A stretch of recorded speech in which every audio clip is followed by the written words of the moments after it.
On this episode of Creative Tangent, we're joined by Langley Barth, a product marketer at Intuit whose background in the Navy and love of solving ambitious problems have shaped the way he approaches work, learning new things, and customer understanding. In the conversation, Langley shares his framework for customer conversations, why the best insights often live beyond the discussion guide, and how curiosity, trust, and pattern recognition help him uncover opportunities others might miss. We also talk about AI as a creative thought partner, building community around shared expertise, and what product marketers can learn from spending more time listening.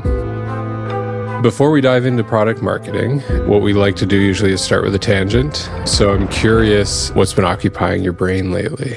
Work is weird right now, from a standpoint of there's this spectrum of like AI usage that we have some people that are leaning in and saying like, you got to use all the tools. This is what they do. Like, if you're not doing it, you're wrong.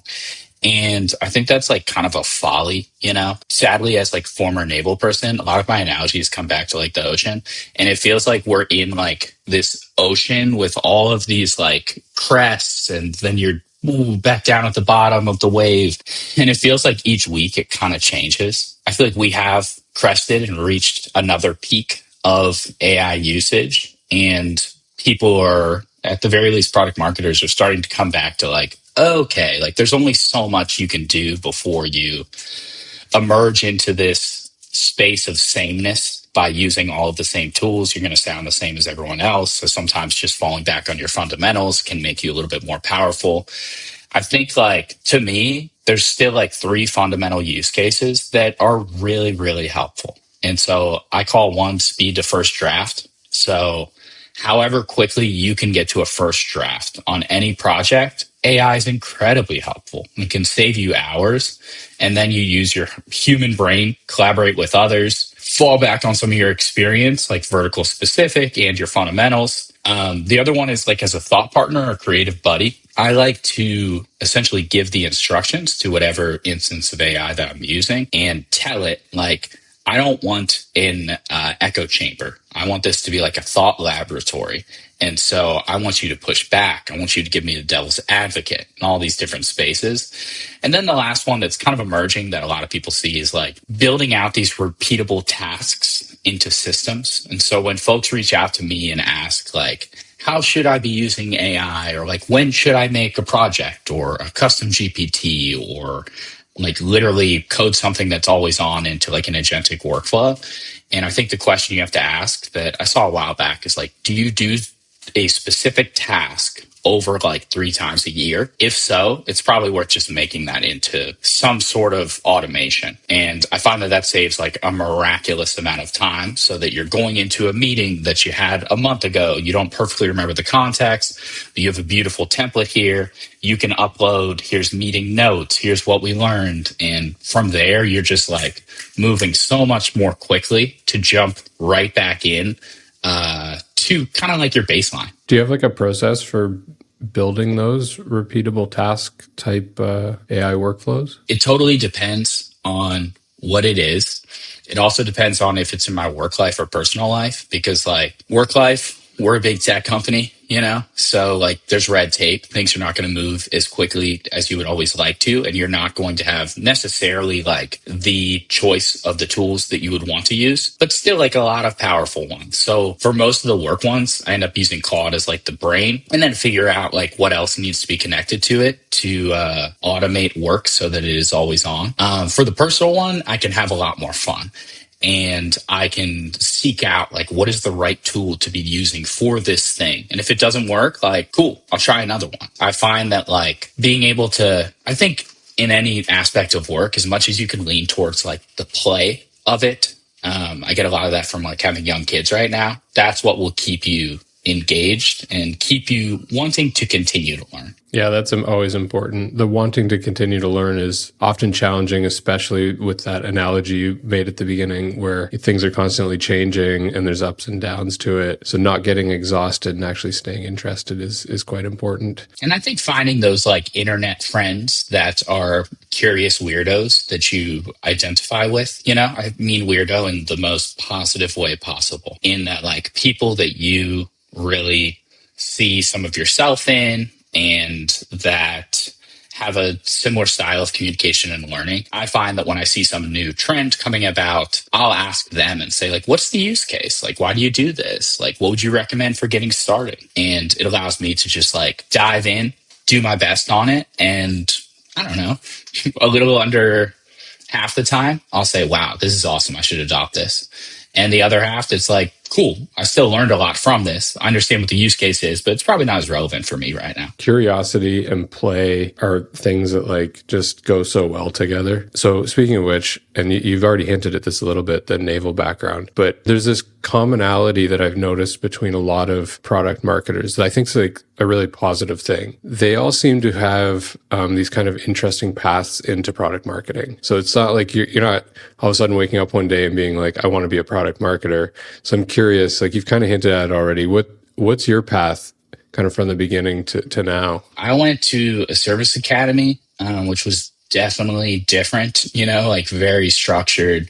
I was not your typical, like, let's go military. Yeah. Like I just did it because it was a very well-rated school and I wouldn't have to pay for college. And so for me, that was like, cool, different type of learning experience. Let's go for it. I'm glad I did. Learned a lot of cool things, met tons of interesting people and got to travel a lot. But for me, I think at some point, I looked around and realized, like being in the Navy for 6 years and being out to sea for like over 3 of them is just not a reasonable work-life balance. And to be honest, like my parents coached my youth sports teams. And I sometimes use that as like a random metric that I think if I had stayed in being an officer on warships, I probably would not be able to do that. So for me, I was looking for something in terms of work-life balance. I am kind of a crazy tedious guy.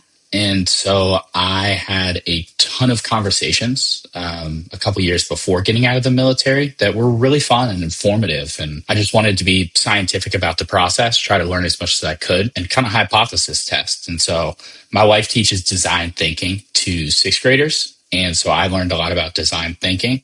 So we use it for everything nowadays, from holiday planning to like work projects to renovations on the house. And so I used a lot of it in terms of like a constrained optimization when I was looking at what career I would want to do next. And so like an example is I like thinking about a lot of things. It's trade-offs, So you have an XY axis. And so I like to think, and this is what I challenge veterans or product marketers or anyone that's thinking about a career switch nowadays, is think about 2 aspects of your previous role and plot them as an XY axis. And you essentially want to put your previous role in the bottom left least desirable quadrant.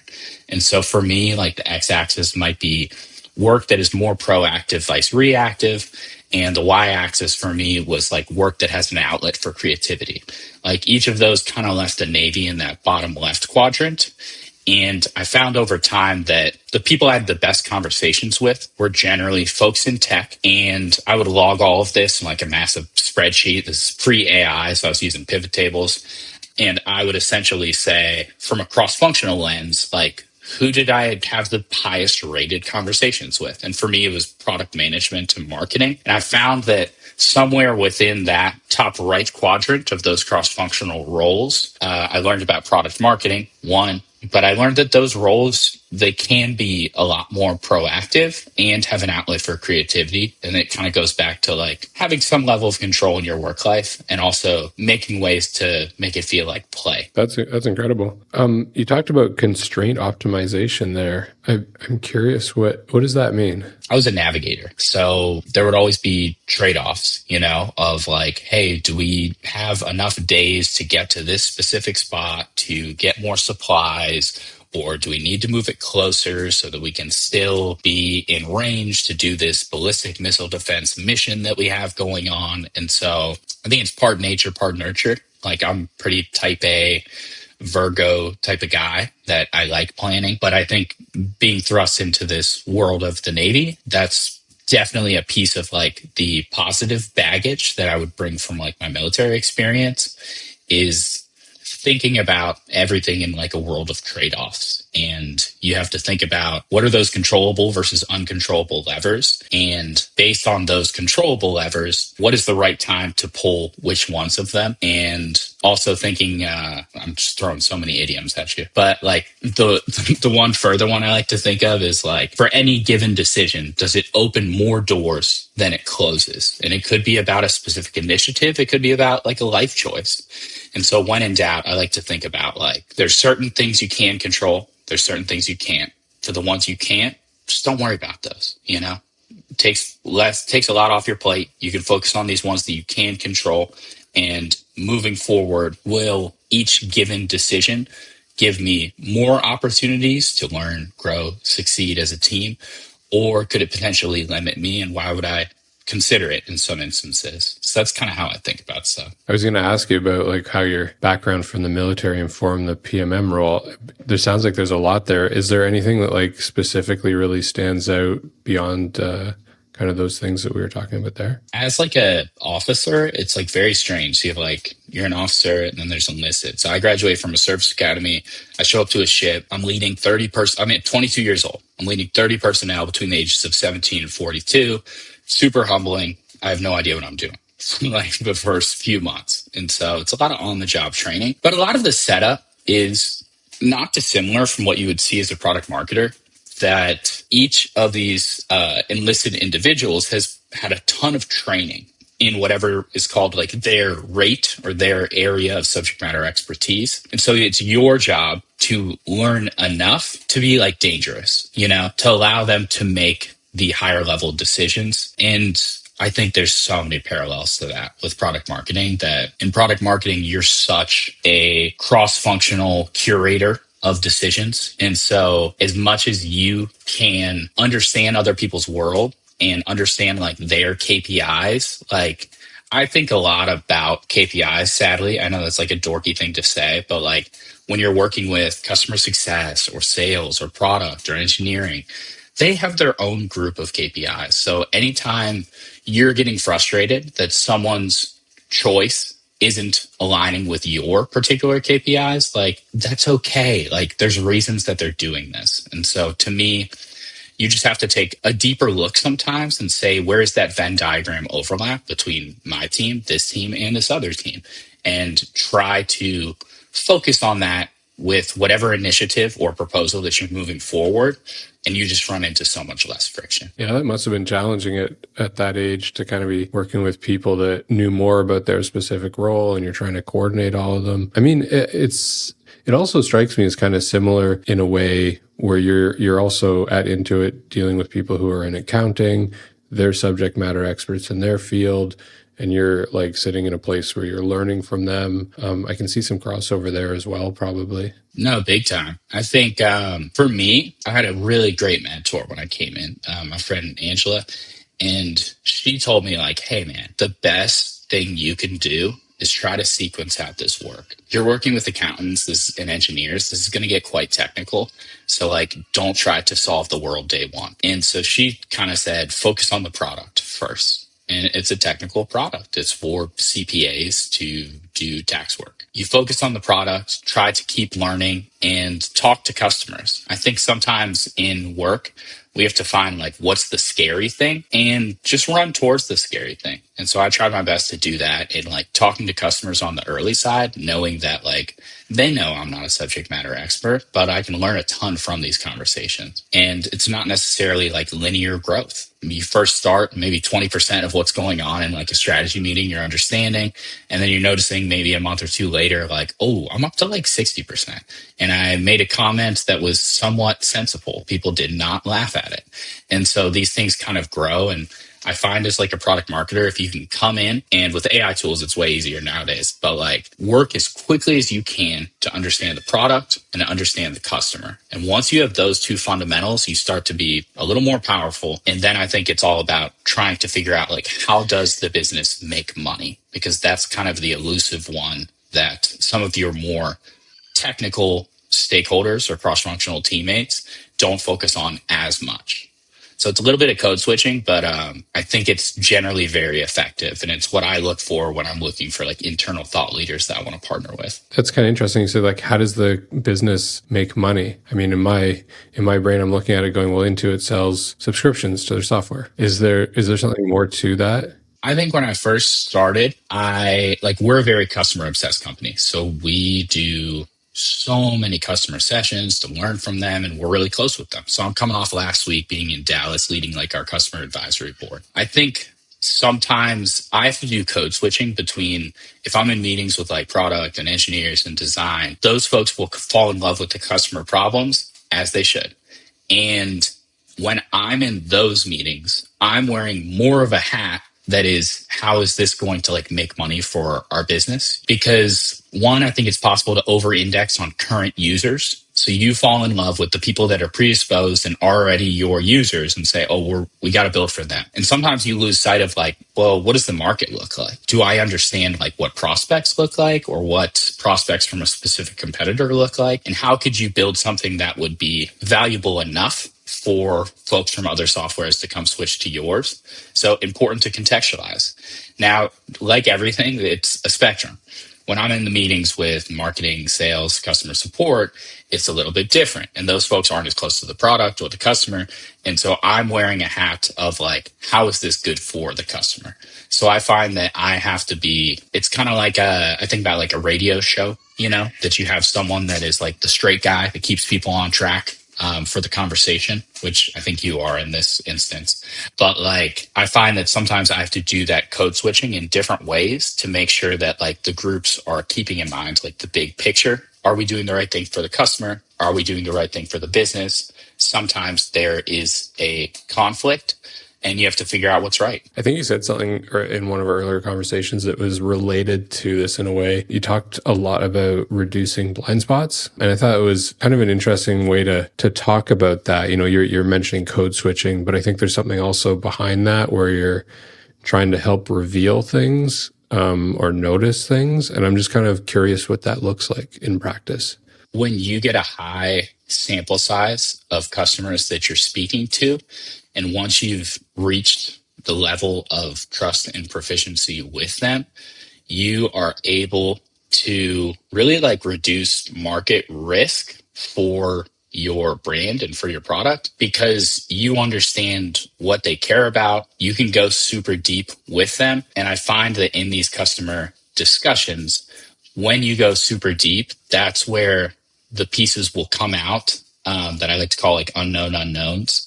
And so you may have set up, I'll have set up like 30 conversations over the course of 2 months with a bunch of potential customers and current customers, just trying to learn from them. But I think you find over time that you're never going to remember the discussions where you say, I got through every single question on my question guide. Is it helpful? Is it a really cool way to be able to like look at these conversations through different lenses? For sure. And there's patterns there. But I find the best customer conversations are going to come from when someone goes down a deep rabbit hole and they're talking about something and then it pops up and you're like, wow, never thought about it in that way. And then I get to take off and my brain is firing and I'm like, I need to figure out, is this a one-off or is this like a symptom or a pattern? And at that point, I get to go into full point guard mode and work with our different groups and say, hey, analytics, how can we find a proxy with our current customers to say if this is a real thing? Or sales, have you seen this in recent discussions? Is this happening more than I'm thinking it is right now? And product, as we've been testing out this particular feature that's related to this, do we see this happening? And frequently that it's a fast loop. You're getting this feedback from people and you're essentially having to decide like, is this something I need to look further into or just kind of watch it for now? Or is this something that there is something that I could be doing either from a marketing or product lens or helping out cross-functional teams as like an opportunity moving forward? And so I think it's a lot of, I had a mentor talk about like the ability to peek around corners as like one of the most valuable skills you can have just in the business world in general. And so I think it's a little bit of that you're seeing like, is this a new thing that's coming? How could we potentially prepare for it? Should we go in full speed ahead? on this particular initiative? Or is this something that we should build out a mitigation plan in case we start to see it pop up more? I'm curious, you're talking a lot about these customer conversations and getting them to open up and kind of go down these rabbit holes with you. And I'm wondering, like, do you have an approach to the conversations, or is there something that you feel makes someone comfortable to open up and have those conversations? Short answer, yes. I would say like 2 years ago, I didn't know what to call this, but like as I talk to different people and move more deeply in the work, people will say, I love your framework for that. And for me, I'm like, it's not a frame. It's just like what I do. And they're like, that's a framework, man.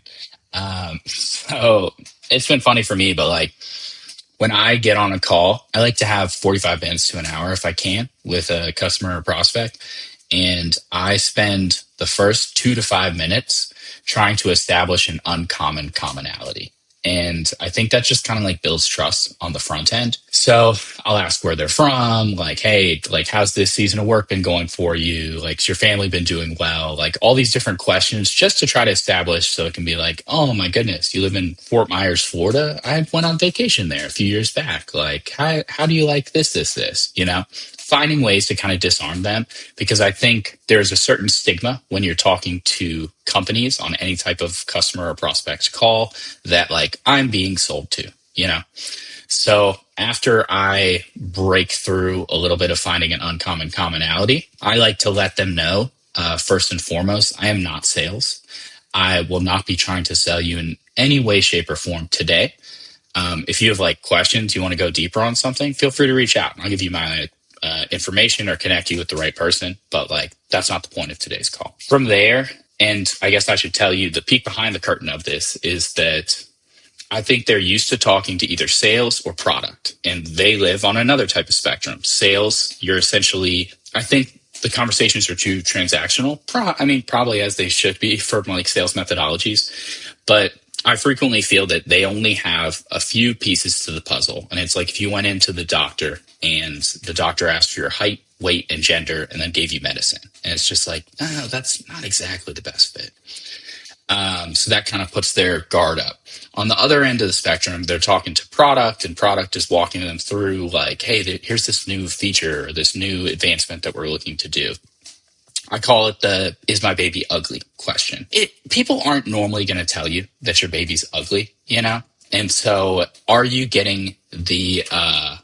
mitigating bias the best that you could be in those instances?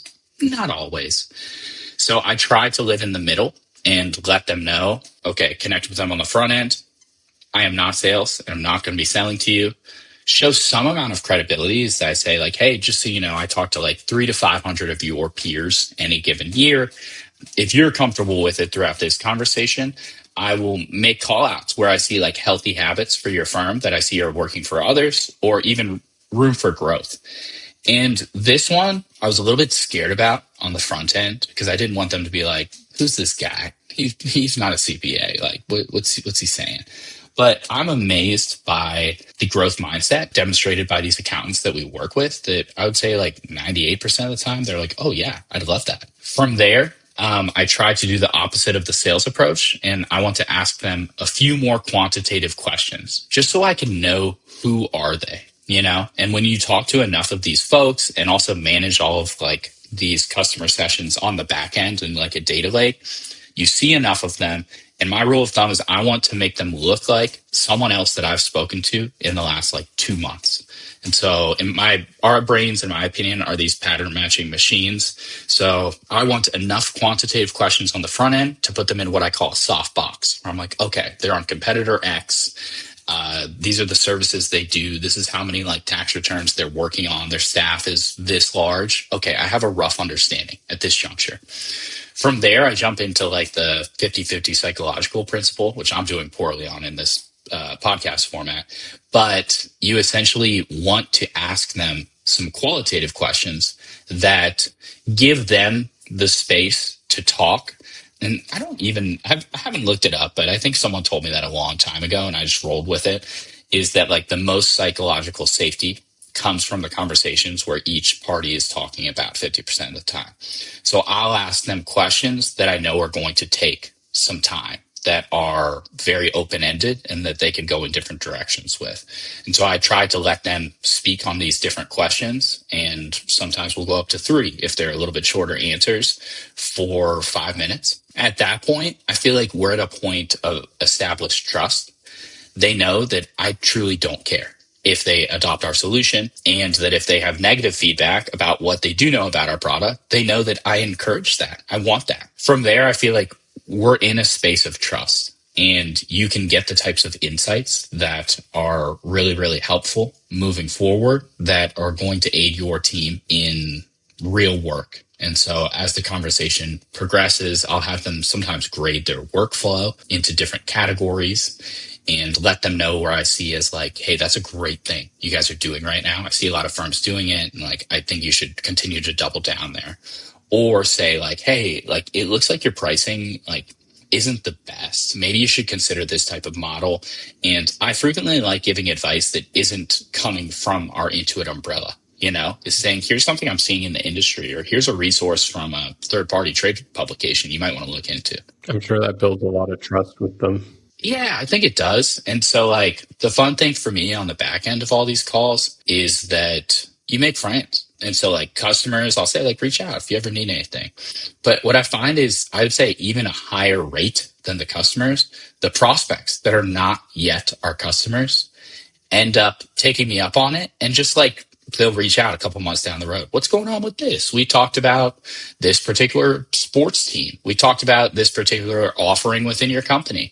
And many of those prospects end up becoming customers down the road, and they'll shoot me an email and be like, dude, loved our conversation. I looked a little further into it, and like, I kind of like what you guys are doing. And so I'm going to go with it for this year. So that's not my goal at all, but sometimes a positive externality. I'm learning so much from this conversation, by the way. I know you mentioned the 50-50 thing. I am just like trying to soak all this in. Is there like a moment in those conversations when you kind of identify like, oh, I've gone past those sort of surface level answers. I'm getting into something here that's like new territory. This person doesn't fit into that box or that soft profile. Yeah. And that's where I get to like, we got our AI note takers. They're great. We're recording calls for sure. Make sure you have everybody's permission. Absolutely. That's where I get into like my chicken scratch notes, is that I'm like furiously writing down when there's things I don't expect. Because when you get to such a high sample size and you put someone in this soft box, it's almost like the null hypothesis, that like this is what you think you're going to expect as answers in these subsequent questions. But when you get something that goes against your hypothesis, that's kind of the fun time for me, because I can be like, interesting. And that's where you ask a lot of the open-ended and why questions, and you want them to talk. Don't let them off the hook, and silence is your friend sometimes. So my wife's an educator, so I've learned a lot about that from when I was in school. I feel like I was frequently the one where like teacher asks the question and just looks. Silence is uncomfortable, right? I feel like in those instances, I would be like, oh my gosh, I would pay $20 for like this not to be happening. And so I would just always answer because I feel bad. But I think especially in these one-on-one formats, when you can lean into silence and let them gather their thoughts and come forward with what they think makes sense, I think it's really powerful, and you can mitigate a ton of bias and actually get to like what they were hoping to say. That's amazing. I mean, people can do like a good, even 5 seconds feels awkward, but if you go any longer than that, it's like, I need to fill this gap right now. And I find like the pro tip on the back end is like, I'll have like little widget things on my desk for these specific instances. Like I got multiple. I'll like hold something. I know a silence thing is coming. I'll be like, I know I want to speak up, but don't. Like give them space to talk. And so you'll just sit there and you're waiting. Like even sometimes when you're waiting, they'll chime in and be like, is your connection? And you'll be like, no, just wanted to see like what you think. And it kind of puts the ball in their court. And I find frequently that's where those deep learnings pop up from. And then I start furiously writing down on my notes, like, gotta look into this, or gotta talk deeper about this topic, or is this a pattern? I hate to break it to you. People are right. You have a framework. Dude, it's like very funny when people say like, oh, that's a good framework. And I'm just like, it's just something I do, man. Like, I don't know that it's... I mean, it's kind of interesting because you said kind of leaning into things that are uncomfortable earlier in the conversation.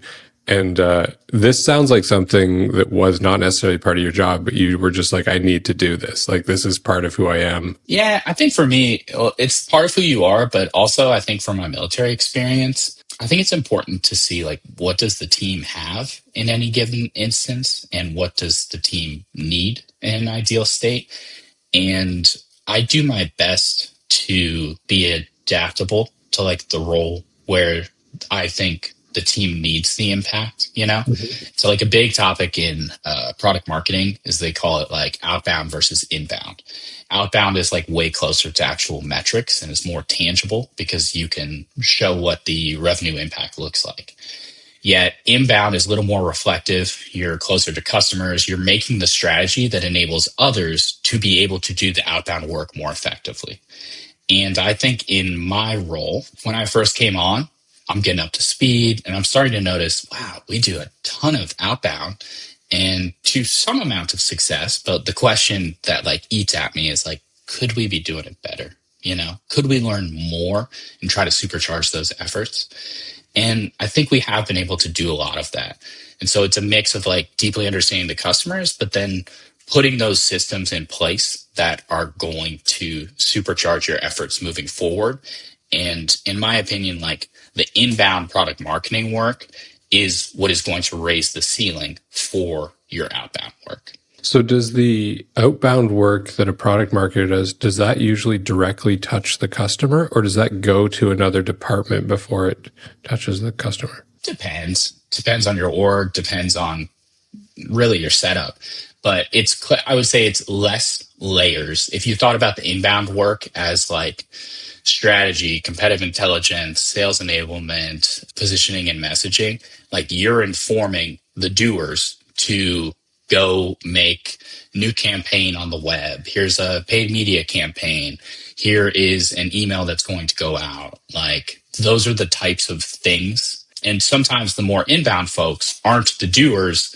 They are giving a ton of input and saying like, this is what we're starting from. I'll let you guys go forth and conquer about how you can best own your channel. Sometimes with like the outbound folks, it's a little bit different where you are closer and you're directly partnering with someone. And in that circumstance, you're probably more of a quarterback in that you are driving those campaigns and initiatives forward and ultimately owning those results, if that makes sense. Especially with the analogy before of like a product marketer is more of a point guard. So yeah, that makes total sense. And I think it's like a control game sometimes that like I'm such a good is the enemy of perfect type of guy where like if you want to wait for something to go out to be in a state of what you deem as perfect, like an additional 6 weeks, 2 months, you're losing out on speed, in my opinion.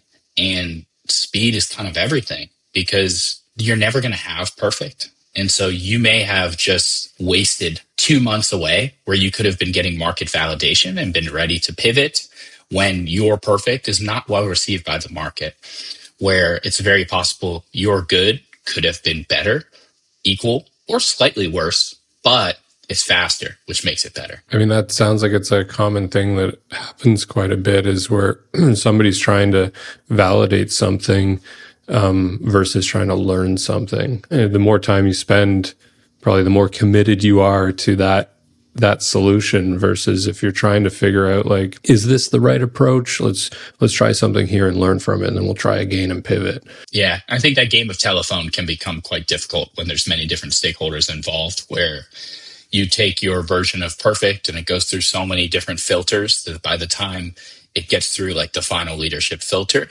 it's like, oh man, this is really diluted and seems like what other people are saying in the market. So I'm curious, like with these customer conversations that you're having, is there something that you kind of notice that a customer says all the time that maybe would get ignored if it was kind of heard by someone else? I don't know if there's anything in particular, but I think like how I differ from some of my peers is that I truly don't care if we get through all the questions. And I think sometimes I'm partnering with different cross-functional folks on these things and I'm driving them.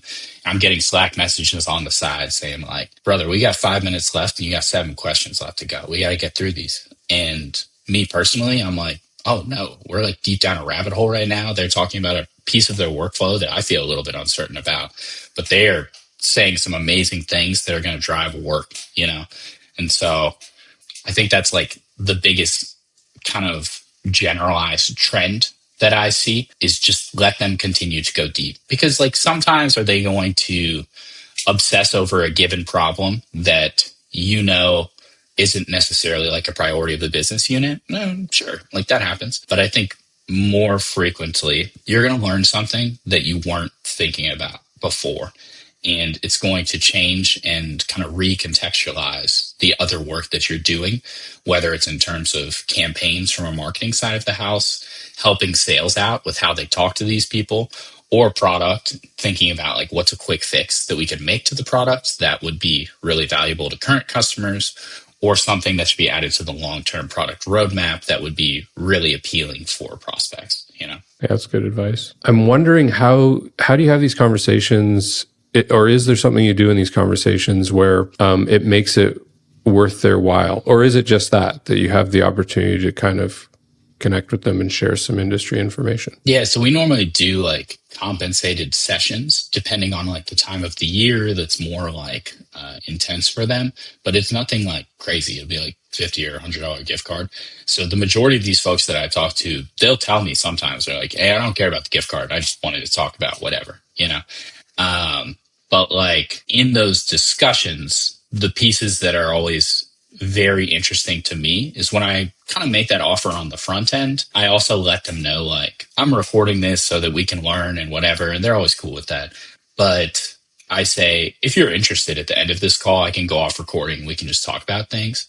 And that's the part where I really get to like nerd out, because we talk about like the future of the industry and like what they could be doing to protect their firm and things like that. Because I have my own takes and opinions just from like a high sample size of talking to these folks and seeing certain firms that are like thriving or ones that aren't doing as well. And it's kind of that like ability to look around corners. So I think sometimes they see that and they're like, ooh, seems like he has a high sample size of talking to my peers. I'm interested in seeing what that looks like, or what I could be leaning into, or what is one piece of work when it comes to thinking about working in the business, which is normally the stuff you're doing, versus on the business, like taking a step back and saying like, should we be changing how we're doing these processes right now? So a lot of the recommendations come from on the business in terms of like what software you're using. I'm not always just recommending what's right like for my company. I'm recommending based on like diagnosing truly their needs and what makes sense for them. And there's some things that we don't do. And so I'll recommend like, hey, I've seen other people have success by using like this third-party tool, really helps them with this piece. Seems like that's a room of growth. You rated it at a 2 out of 5 for your firm. So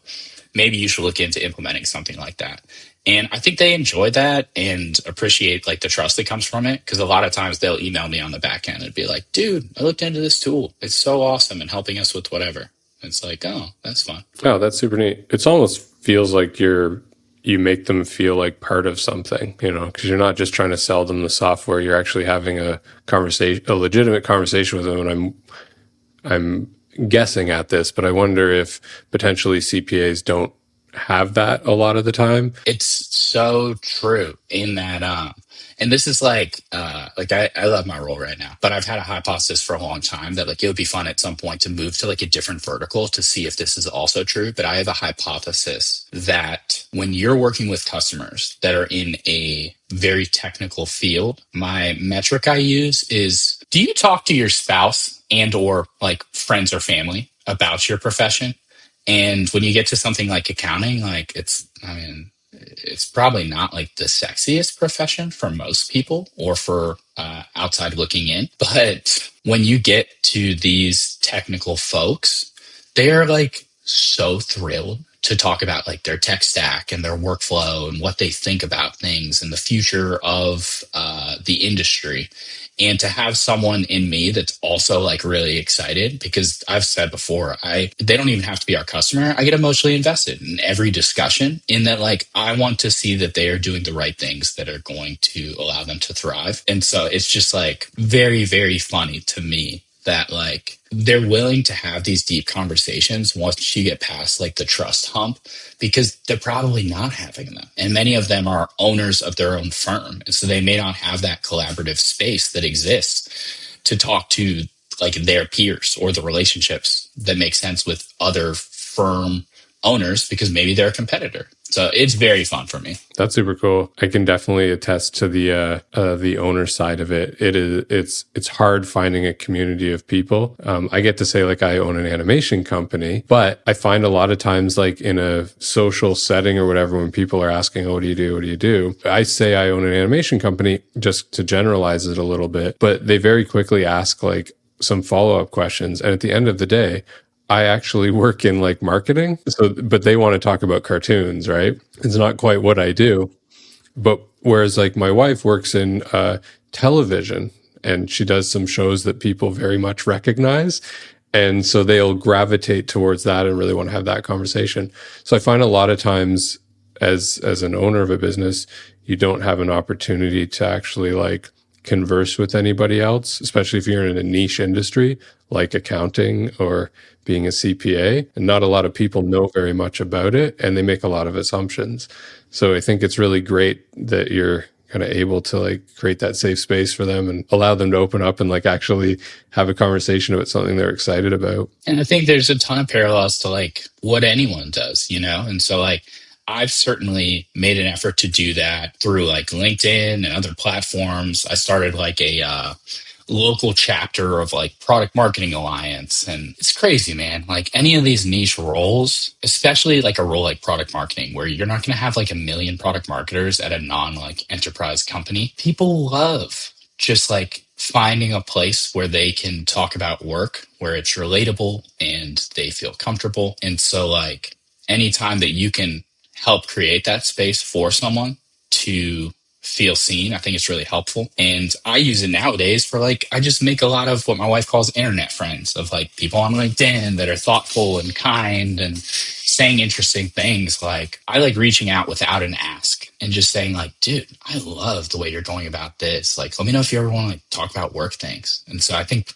people will frequently look at my profile because at least in the product marketing space, and there's probably parallels to other professions with this, most of the people that share, they share because they are like a consultant and that it's part of their like lead gen strategy is becoming this like subject matter expert, where like I like joke around with some of my folks that are also like in-house folks at companies that I'm like, oh, we're just in it for the love of the game. I'm not trying to get anything out of this. And so I frequently have people look at my profile afterwards. And it's one of the first things they say in a conversation where they're like, so you just like do this because you're like nerdy and like learning about it? I'm like, yes. And they're just like, oh, I guess that's kind of refreshing. You're not trying to like sell me a thing. I'm like, no.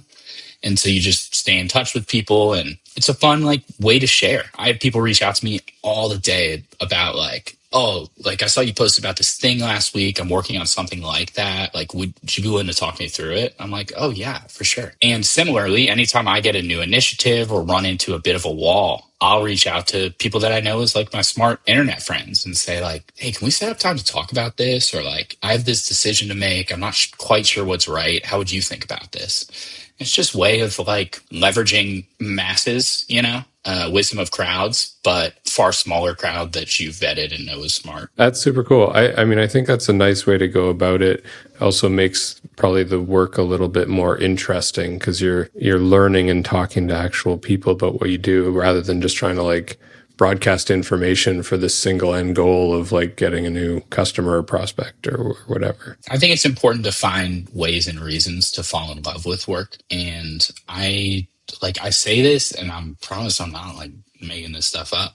So like almost everything I do about work is like very fun for me. Like there are these problems I get to solve and like there's fun and invested stakeholders working with so many smart people. Probably the only part I don't like is putting in like a purchase order, like through a system, like, oh my God, so much red tape and you're waiting and doing this thing and this number's wrong. And like, those are the things where I'm like, oh, I don't love that. But like almost every other part for me is fun. And so like, I think when other people see that like the passion shines through, it leads to other internal or external partners just wanting to work with you on stuff, which is fun and flattering.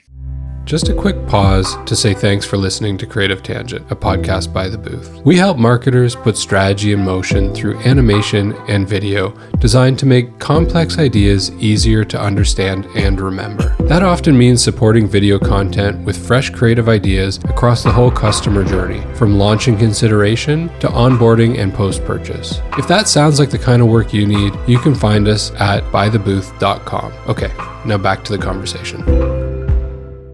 We had talked about the customer conversation and kind of how you go about that.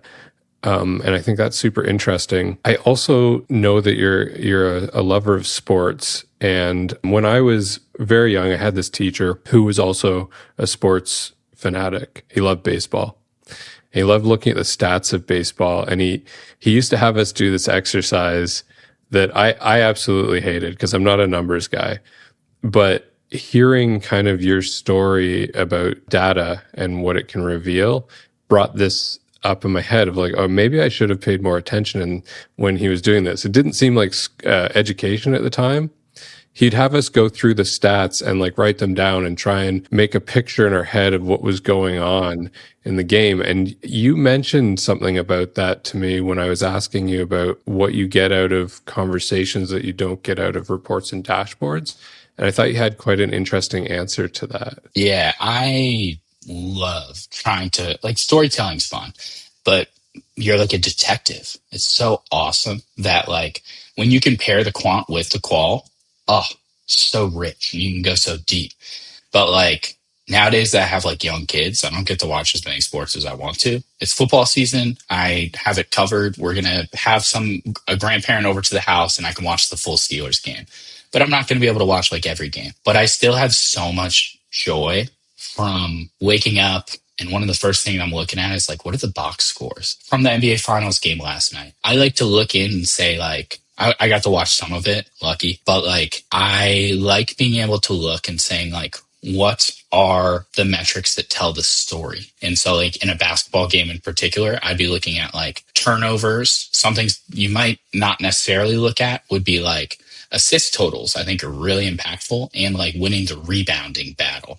And so the thing that's always like interesting to me in those ones is looking to see like, oh, they lost like all three of these key things, but still won the game. Like, how did that happen? And it's like, oh, okay. You look a little bit deeper. There's like a disparity between the amount of free throw attempts between each of the teams. Like maybe that's a little bit biased. Maybe it's not. And they were just playing a little bit physical. Or, hey, they were shooting really well from 3-point range. And so they essentially were able to get like higher value shots more frequently, which led to the win. And so for me, like I see so much of that in my work today. When I look at a dashboard, it's fun. And I like to test myself first and say like, what can I find based on the contextualized knowledge from working with all these strategic thought partners and talking to a ton of customers. And then like the even more fun thing is being a thought partner with AI. And so I'll upload a dashboard and say like, what's your main takeaway on this? To see like, what did I miss? What am I seeing as like another pattern? And that's something I also do on the qual side, is that I've written down what some of my key takeaways are. We have Nate, note taker in the background, taking all of these notes, telling me what it's seeing. And I'll ask it like, what are your primary takeaways given the context of all these previous discussions we've had, and maybe like next steps? And every 3 months, it gets like a little bit smarter. Where like 2 years ago, I would do it and it would just be like, it's focusing on all the wrong stuff. This is not right. Then like a year ago, you do it and it's like, oh man, like it's hitting on some things that I'm missing. To nowadays where it's like a 50-50 exchange of like, I have this list of things. It has ticked off some of them and brought up just as many like truly impactful things that I should be looking deeper into. And so for me, like, I joke around with my wife that I have somewhat of a photographic memory for like sports, and that's not that valuable. It just like makes me like fun at like a bar or like watching a game with. But I've joked that like if I had that same memory for something that was like truly useful, I could change the world. But I don't. And so I'm just like kind of fun on a Sunday to watch a game with. Oh, that's awesome. You mentioned the tool getting better. Is that the tool getting better, or is that the more conversations you've had? Is it referencing all of them, or what's going on there? I think sample size matters, but like I've had like a data lake or a silo of these on the back end for a while.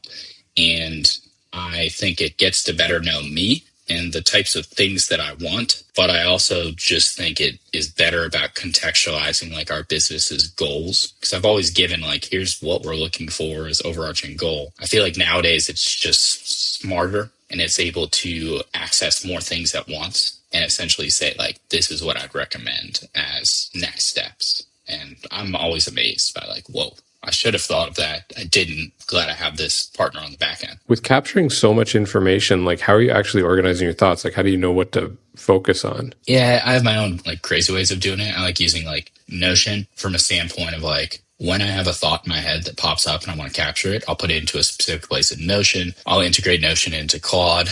And then as I'm like logging into work each day, I have like a number of different notes while also having like resource documents that are like attached to the project with like specific instructions. And so I'll just say like, good morning. And I've coded it to spit back out to me like, here's the most impactful things that I think you should be working on today, trying to get done this week. Let me know if there's disagreements. Have things been deprioritized? Like, what should we do moving forward? And so that's kind of how I go about it. But I would say once a month, I see someone else's workflow in that regard, just from reaching out to someone that's thoughtful that I met online.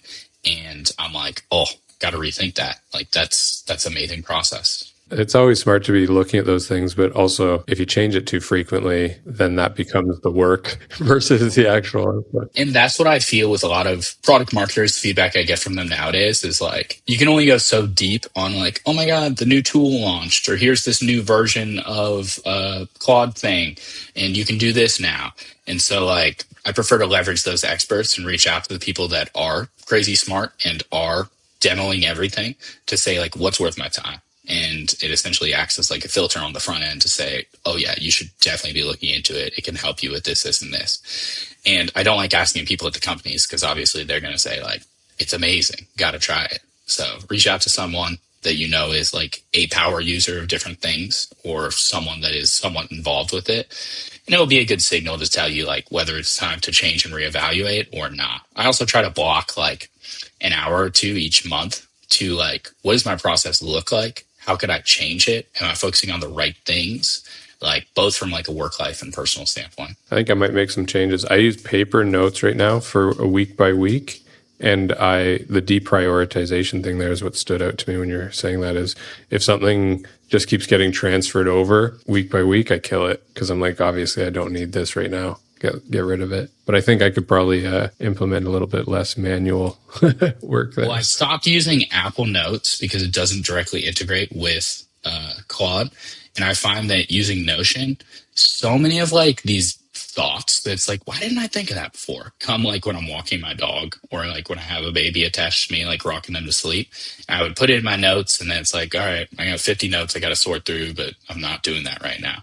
So instead, I just have it in Notion, go to this project that has access to all the notes and just say good morning. And it's prompted to say like, here's the things based on this whole grand scheme. This is what I'd recommend, but like, let me know where you think differently. And it just starts to learn what you care about, what you don't.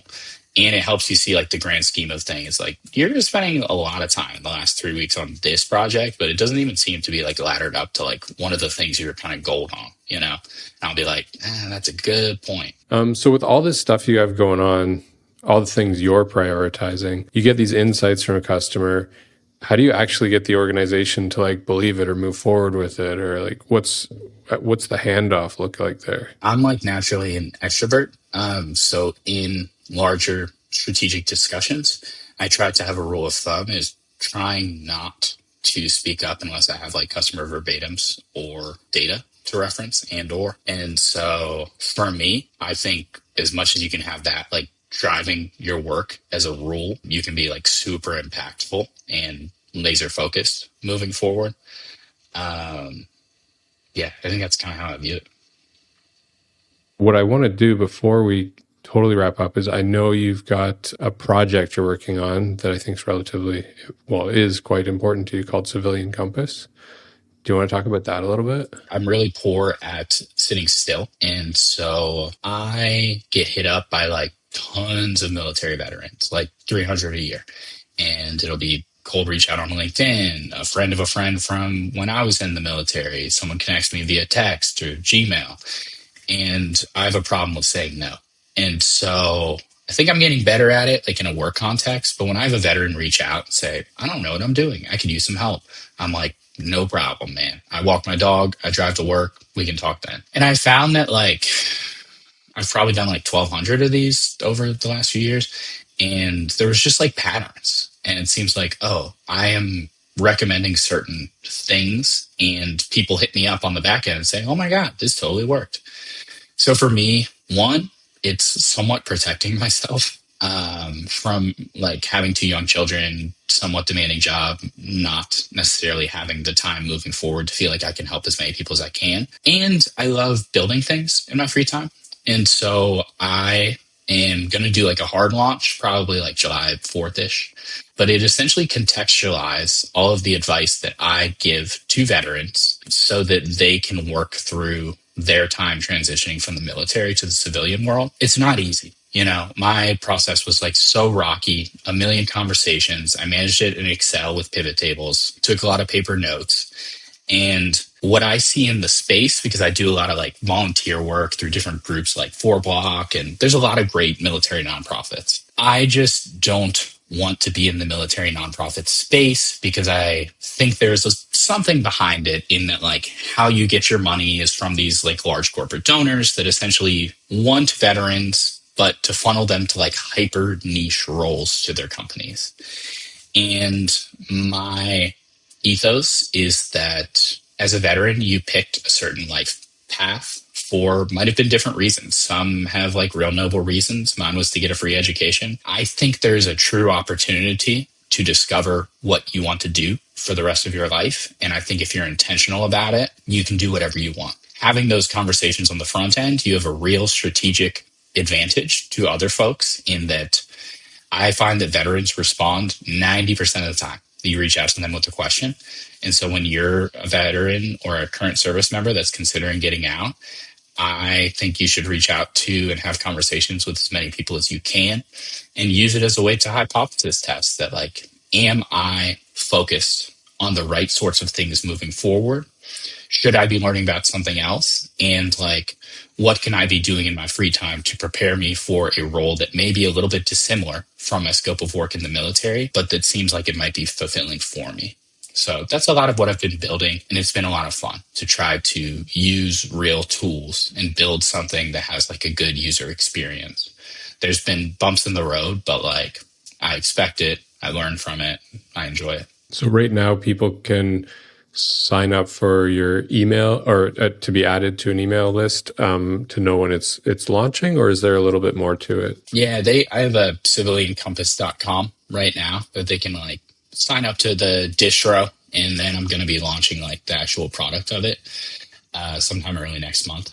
And from there, I'm excited to just get users in the door and learn from them, figure out like how can I tailor something that I have seen to be quite effective from the feedback I've been given, and try to make their journey a little bit less rocky or easier than mine was. Out of all these thousands of conversations you've had, is there one that kind of bubbled to the top? Yeah, I think when I was still in the Navy, I was at a July 4th barbecue, still over 2 years until I could get out of the Navy. And I had an older military veteran come up to me and say, oh, in the Navy, like, are you planning to make it a career? And I just hadn't really put the thought in at that juncture. But to be honest, I'd had a few drinks at a barbecue and I said, I don't think I am. And he said, oh, like, no worries. Yeah, like I did the same, got out after 5 years. And this is what I've been working in.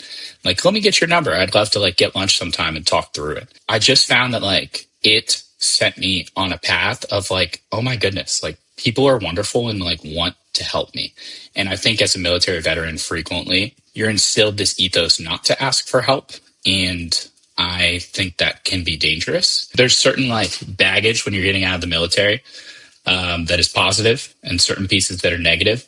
And so you have to bring the pieces with you that you think will aid you moving forward and leave behind some other ones. But to me, it was such an eye-opening moment that like, wow, I can go and learn from other people and they are generous with their time and they don't want anything from me. They're just trying to help. And so that's what I've really tried to model moving forward when I'm having conversations with folks that reach out, is that like, hey, I'm just here to help. I'll talk you through whatever you want to. let me know how I can help you out. I mean, you had a bit of liquid courage there, but I think it was super kind of him to have that response and not be, judgmental or have a preconceived notion of what you were saying and just offer to help. And that's why I tell civilian friends nowadays to their friends that are military members, active duty, or veterans. We talk a lot about like allies in different realms nowadays. And I think the best way to be an ally to someone that's in the military is just ask the question and say like, hey, like, are you looking to stay in forever? Like, what do you think you would want to do someday? And I sometimes lean on what I call the Midwest version, that like my friends that are from like the Midwest are the kindest people ever. And so they can be sitting in like the most uncomfortable position, whatever, and you have like this seat and you say, hey, like come sit here. No, and they feel obligated. They have to say no once. And so same thing with military veterans, like they are encouraged to like say, no, it's fine, whatever. But push back one more time and say, I'm going to make you sit here, or let me help you out, or let me take you to lunch, or we should talk through, or come see my workplace. And those like small moments when you kind of insert yourself, I think they become really powerful and sometimes formative. They definitely were for me. I think that's really, really good advice.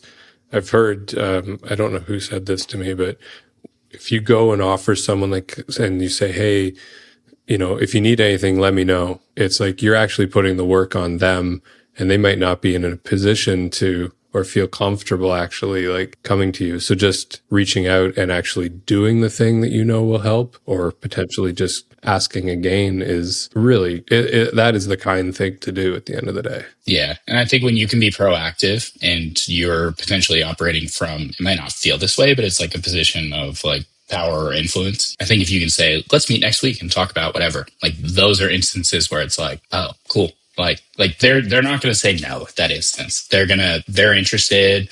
They get into the conversation. That's when their mind starts to open up to other possibilities. That's great. What's something that you wish you had understood a little earlier in your career?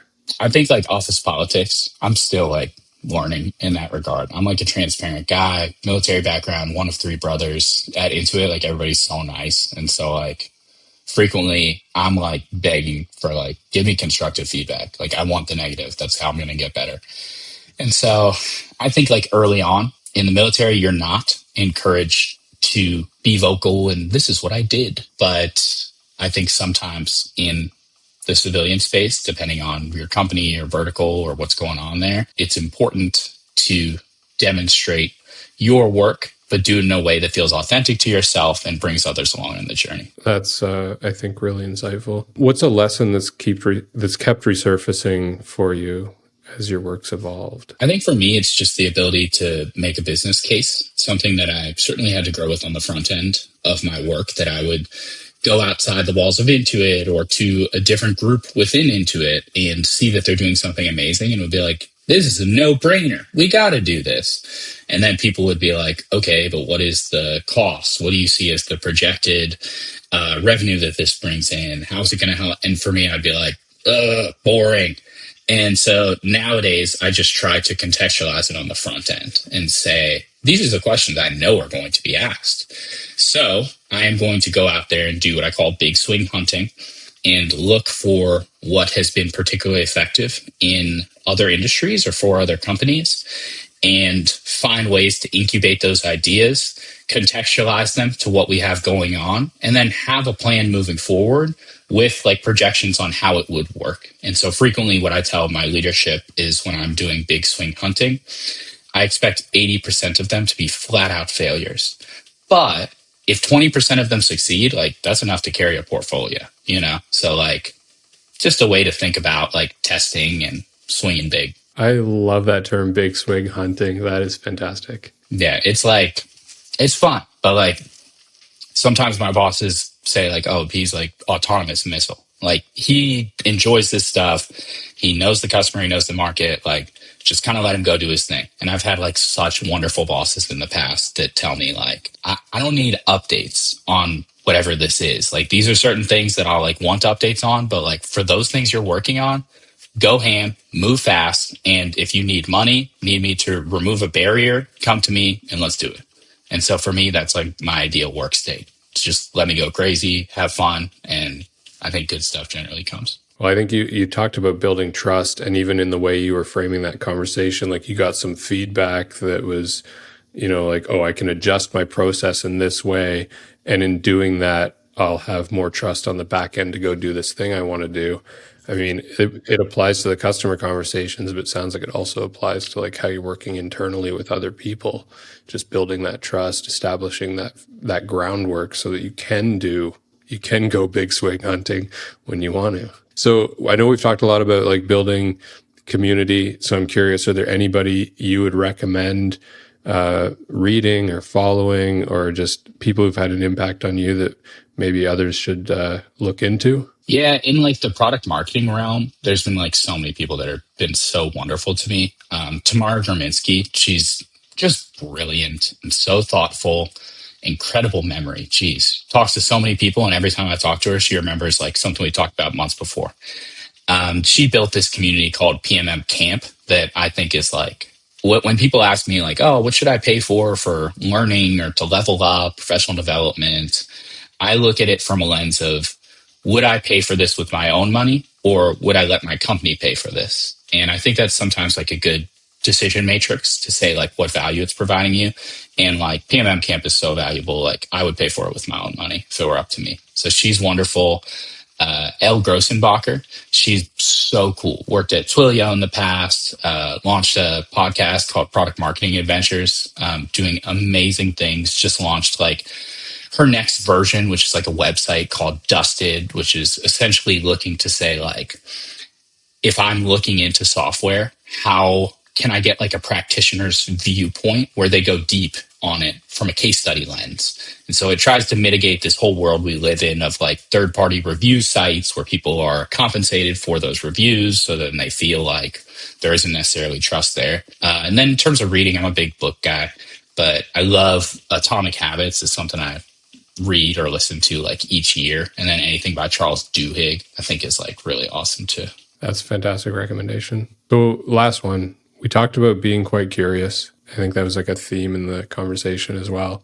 And so I'm as we leave off, I'm wondering if there's anything that you're exploring right now. I mean, I'm always exploring something, but I would say like in my free time, I've been looking into how to build a like user-friendly place that veterans can come in and learn what's next, And for me, it's been a really fun learning journey to say like, I know this can work when I'm like the human in the loop, but how could I build it in a way that there is infrastructure in place and these individuals feel supported so that I can really just continue to scale giving advice,